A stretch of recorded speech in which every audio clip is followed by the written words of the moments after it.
90-তে একটি গণ অভ্যুত্থান হয়েছিল। সেখানে শাহাবুদ্দিন সাহেব, বিচারপতি শাহাবুদ্দিন সাহেব প্রধান উপদেষ্টার দায়িত্ব পালন করেছিল। বাংলাদেশের স্বাধীনতার পরে সবচেয়ে যদি সুষ্ঠু নির্বাচন বলতে মানুষ বিবেচনা করে, তাহলে শাহাবুদ্দিন আহমেদের সময় যে নির্বাচন 3 মাসের মধ্যে যদি একটি সুষ্ঠু নিরপেক্ষ নির্বাচন দিতে সক্ষম হয়, তাহলে এখন কেন আমরা পারছি না? এটা কিন্তু মানুষের কাছে প্রশ্ন। মানুষ কিন্তু এখন প্রশ্ন করছে। একজন নোবেল বিজয়ী, তার কাছে কিন্তু প্রত্যাশা অনেক বেশি মানুষ কিন্তু প্রত্যাশা করে তিনি কি সুষ্ঠু নির্বাচন দিবে, তিনি ক্ষমতার লোভ করবে না। কিন্তু বাস্তবতা কি? 1 বছর প্রায় বাংলাদেশের স্বাধীনতা যুদ্ধ হয়েছে 9 মাসে। এই দেশটি স্বাধীন হয়েছে 9 মাসে। যদি একটি দেশ স্বাধীন হয় আর 1 বছরে আমরা সংস্কারের ধামাডোলার মধ্যে কিন্তু আমরা পথ চলছি। সোশ্যাল মিডিয়ায় দেখছিলাম অতি সংস্কারের প্রয়োজন নাকি বাংলাদেশ।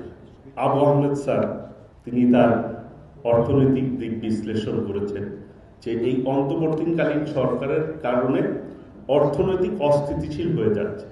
তাহলে এটা মেকআপ করার ক্ষেত্রে পরবর্তী সরকারের কিন্তু দুর্ভোগ পোহাতে হবে। রিয়েলিটি হচ্ছে ডক্টর ইউনূসের কিন্তু সমালোচনা শুরু করেছে মানুষ। বান্ডেল থাকলে প্রতি সেনমানিতে টাকা বাঁচবে। বিকাশ সেনমানি বান্ডেল কিনে জিতুন প্রতি লেনদেনে। যে উনি যা পদক্ষেপ নিচ্ছে সঠিক পদক্ষেপ নিচ্ছে না। দেশের অর্থনৈতিক অবস্থা খারাপ, আইন শৃঙ্খলা পরিস্থিতির অবনতি হচ্ছে, সরকার কোনো পদক্ষেপ নিতে পারছে না। কিছুদিন আগে মাইলস্টোন স্কুল অ্যান্ড কলেজে একটি দুর্ঘটনা হয়েছে। সেই দুর্ঘটনায় সর্বোচ্চ ব্যর্থতার পরিচয় দিয়েছে এই অন্তর্বর্তীকালীন সরকার। 2 দিন পরে 2 জন উপদেষ্টা গিয়েছেন ওইখানে, যাওয়ার পরে মবের মধ্যে পড়েছে। মবটা কে তৈরি করেছে? পতিত স্বৈরাচার সুযোগ নেওয়ার চেষ্টা করেছে।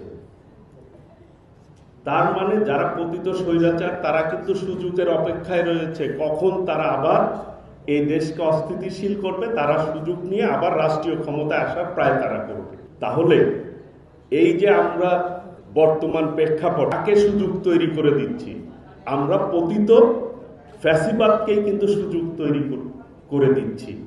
কাজেই দেশকে সঠিক পথে আনতে হলে, গণতন্ত্রকে উত্তরণ করতে হলে নির্বাচনের কোনো বিকল্প নাই।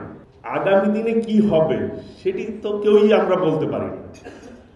জনগণই ভালো বিবেচনা করবে, বিচার করবে আগামী দিনে তারা কাকে ক্ষমতায় বসাবে, কে ক্ষমতায় আসবে। এইটা চিন্তা করে আমি যদি পদক্ষেপ নেই বা কথাবার্তা বলি, এটা কিন্তু ঠিক হচ্ছে না।